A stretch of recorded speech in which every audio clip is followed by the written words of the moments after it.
हम लोगों की मांग रही है। अब मांग क्या, हम लोगों का अधिकार है और नियमावली के हिसाब से 43 नियमावली अगर देखा जाए तो हम प्रस्ताव रख सकते हैं चर्चा कराने की किसी भी विषय पर। हम लोगों की मांग थी कि भाई चर्चा होनी चाहिए जो अग्निपथ स्कीम जो लॉन्च किया गया है इसको लेकर के, क्योंकि अग्निपथ जो स्कीम जो लॉन्च किया गया है ये साफ तौर पे युवाओं के भविष्य के साथ खिलवाड़ है।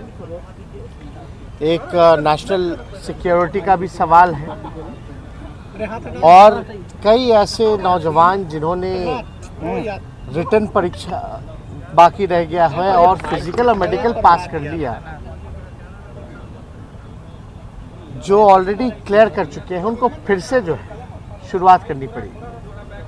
तो ये सारी चीज़ों को देखते हुए हम लोगों ने तो राजभवन मार्च किया ही था, लेकिन हम लोग चाहते थे कि भाई अपनी बात को इस लोकतंत्र के मंदिर में सरकार के अधीन रख सके और सरकार क्या विचार रखती है इस पे बात हो सके।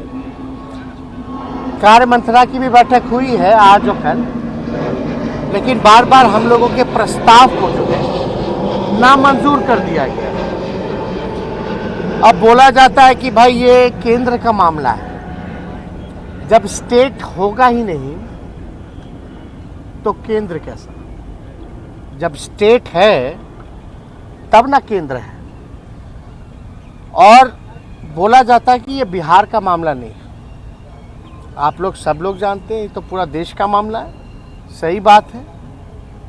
लेकिन आप ये बताओ, जो नौजवान अपने भविष्य की चिंता में परेशान थे, उग्र हो गए, आज उन पे मुकदमा हुआ, वो बिहार के सलाखों के जेल के सलाखों के पीछे है। तो ये बिहार का मामला है। एफआईआर कौन कर रहा है? बिहार प्रशासन कर रहा है। रखा कौन है? तो इस पे तो हम लोगों की मांग भी थी। गवर्नर साहब से जब हम लोग मिले थे और सरकार से भी हम लोग यही बहस करके मांग भी रखना चाहते थे कि जो नौजवानों पर जो मुकदमा हुआ है या कई कोचिंग सेंटर को तबाह किया जा रहा है, तंग किया जा रहा है, उन सब का मुकदमा वापस ले और जेल से रिहा करे। ये जितने बच्चे थे, ज़्यादातर वो बच्चे थे जो भारत माँ का सेवा करना चाहते थे, जान निछावर करना चाहते थे। उनमें असंतोष की भावना जगी सरकार के प्रति कि भाई उनको मौका नहीं मिलेगा, केवल 4 साल ही मौका मिलेगा और 4 साल के बाद क्या होगा, ये चिंता थी। हिंसा नहीं होना चाहिए, ये हम बार बार दोहराते हैं और हिंसा से कोई रास्ता भी नहीं निकलता है। लेकिन माहौल ऐसा उत्पन्न हुआ, लोगों में घोर निराशा थी सरकार के प्रति, जो झलका।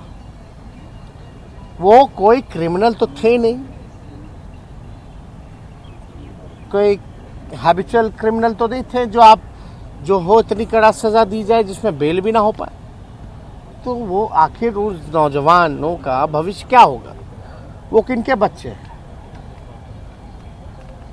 बिहार के बच्चे हैं, भारत माँ के बच्चे हैं। उनका बस यही अपराध है कि वो सेना में जाना चाहते हैं पूरी जिंदगी के लिए, और आप जो है उनको लिमिट कर रहे हैं। यही गलती है।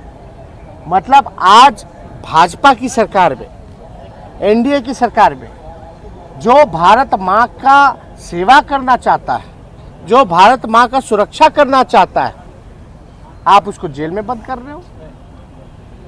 ये कहाँ का न्याय है? ये कौन सी देशभक्ति है? अगर इतना ही आपको योजना पसंद है अग्निवीर का, तो आप खाली सैनिक पे क्यों लागू कर रहे हो? अधिकारियों पे लागू करो। अधिकारियों पे क्यों नहीं हो रहा है? सैनिक तो अपना काम करते ही हैं, लेकिन जो बड़े अधिकारी हैं उन पे भी लागू होना चाहिए। फिर अगर आपको इतना ही अच्छा लग रहा है तो इसमें तो पूरा योजना के बारे में ये भी नहीं बताया कि छुट्टी मिलेगी कि नहीं मिलेगी, जैसे मिलता था, कैंटीन की सुविधा मिलेगी कि नहीं मिलेगी, उनके चिकित्सा का ख्याल रखा जाएगा कि नहीं रखा जाएगा, पेंशन जो ग्रेजुटी होती है उसका क्या होगा, कुछ पता ही नहीं है आपको।